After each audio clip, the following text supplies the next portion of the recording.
Finally ये railing complete हो गई है। और जो हमने इसकी हाइट रखी है वो 33 इंची है। और जो ये ऊपर का गोला है ये 3 ढाई में हमने तैयार किया है। और जो इसका ये डिज़ाइन अंदर ये एक्स डिज़ाइन है, बर्फ़ी टाइप में भी आ रहा है थोड़ा सा।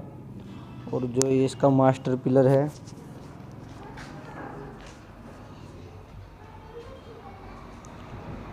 सिंपल का सिंपल है, आप भी तैयार कर सकते हो, घर पे ही तैयार हो जाता है, इसमें किसी की ज़रूरत नहीं पड़ती है।